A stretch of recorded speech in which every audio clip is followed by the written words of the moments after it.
Sebenarnya apa konsekuensi atau bahaya khilafah yang didengungkan terutama oleh kelompok Hizbut Tahrir di Indonesia ini bagi keutuhan NKRI? Oke Mas Bagus, jadi gini kita harus tahu dulu apa itu HTI. Apa itu HTI? Yang namanya Hizbut Tahrir itu adalah Hizb. Hizb itu tentara, Tahrir pembebas. Jadi namanya saja ketika muncul di permukaan negeri Indonesia, harusnya pihak kepolisian, pihak tentara, dan pihak pemerintah tahu itu dari arti Hizbut Tahrir. Nah ini celakanya kelemahan kita ini, kita tidak terlalu memiliki sense of crisis terhadap pergerakan dunia internasional, sehingga dianggap biasa saja. Namanya aja sudah Hizbut Tahrir, tentara pembebas. Dan memang di negara Indonesia ini tidak ada tentara. Maka ketika muncul Hizbut Tahrir di Indonesia, Indonesia sudah dijadikan sebagai Darul Harb, negara perang. Menganggap bahwa bangsa Indonesia ini didolimi dan dipenjarakan, dikuasai dan dikangkangi oleh satu kekuatan rezim yang bernama Tauhid. Nah, ini dulu.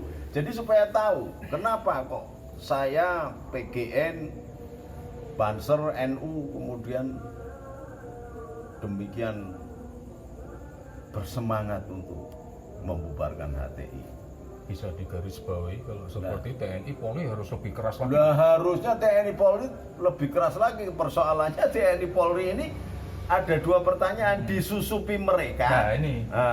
Telah disusupi mereka atau tidak paham. Wong namanya aja Hizbut Tahrir. Kalau saya tentara, kemudian ada yang mengatakan saya tentara pembebas, padahal dia bukan dari lembaga yang disepakati sebagai pemilik besar, pemilik nama harum Tentara Nasional Republik Indonesia, maka harusnya ditangkap dong.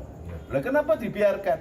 Maka di sini bahayanya di situ melebihi PKI. Jadi kalau PKI komunis itu berasal dari Cina dan Soviet itu dulu mampu merembes sampai ke TNI juga, karena Letkol Untung itu TNI gitu. Tapi karena di samping merembes di mana-mana juga ternyata nggak ada kesadaran bahwa dianggap bahwa HTI ini hanya sebagai lembaga biasa saja, lembaga yang tidak memiliki kekuatan. Akibatnya apa? Masuk ke pegawai negeri, masuk ke siswa, masuk ke sekolah, masuk ke TNI, dan masuk ke Polri. Bahkan ada TNI yang berpangkat perwira itu pemikirannya menunjukkan bahwa dia termasuk sudah ketularan ideologi khilafah ala HTI itu. Lain bahayanya sangat berbahaya sekali kalau ini dibiarkan hidup dan tidak didata, dibiarkan dalam keadaan begini, apalagi dalam sistem virus kondisi yang tidak nyaman begini, ada virus corona ini. Mereka akan bergerak karena mereka sesungguhnya persis PKI. Jadi kalau mereka meneriakkan muncul PKI baru, ya dirinya itu, PKI-nya itu. Langkah-langkah apa yang harus diambil pimpinan TNI dan Polri? Nah itu harus tegas didata. Jadi kalau PKI, bekas PKI dulu tuh Koramil itu mendata rinci nama, keluarga, keturunan sampai ini. Jadi ada data yang sangat akurat tentang sosok siapapun, sehingga ketika dia jadi perwira tidak ketahuan masuk AMN atau masuk Akpol, kemudian terungkap data itu bisa dilorot lagi. Nah ini untuk penanganan Hizbut Tahrir ini sama sekali TNI lengah, polisi lengah, pemerintah lengah. Karena apa? Karena mereka menggunakan topeng agama. Orang bingung mau menindak bagaimana. Padahal beda sekali. Karena Hizbut Tahrir boleh saja menggunakan agama atau Islam, tetapi dia bukan Islam, karena Islam itu rahmatan lil alamin.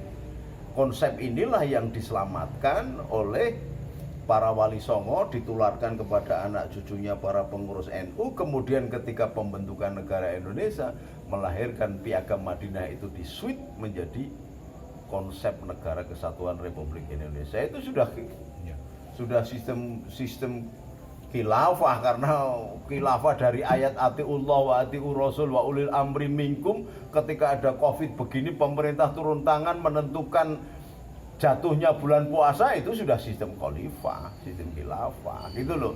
Tetapi tidak semena-mena kemudian seperti yang diminta oleh kelompok-kelompok bangsanya teroris dan radikal. Dan ini harus yang kenapa dianggap berbahaya adalah sistem yang dimulai digelontorkan di Indonesia ini dimulai dengan sistem radikal. Setelah itu bergerak diperjuangkan dengan gaya teror. Setelah teror kemudian melakukan pemberontakan. Setelah itu yang berbahaya, mereka sama sekali tidak menghargai nyawa manusia.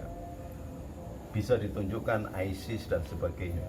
Dengan gerakan teror mereka membantai manusia hatta dia beragama Islam. Oleh sebab itu kemarin ribuan orang kan minta dikembalikan dari negara asing sana ketika dia berangkat dari Indonesia sebagai suatu langkah jihad. Ternyata di sana diperkosa, dibiarkan.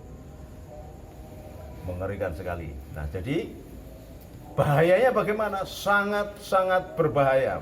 Kalau saya diminta untuk memberikan saran kepada pemerintah, maka saat ini kalau tidak ingin ribut, data mereka ada di mana, dan jangan kacaukan pemikiran-pemikiran tunas-tunas bangsa ini dengan sistem-sistem radikal yang sama sekali tidak pas di negeri Indonesia. Kita negara yang berbudaya, negara bangsa besar yang memiliki tingkat pemikiran dan kebudayaan yang hebat. Kita sudah kampiun di dunia internasional.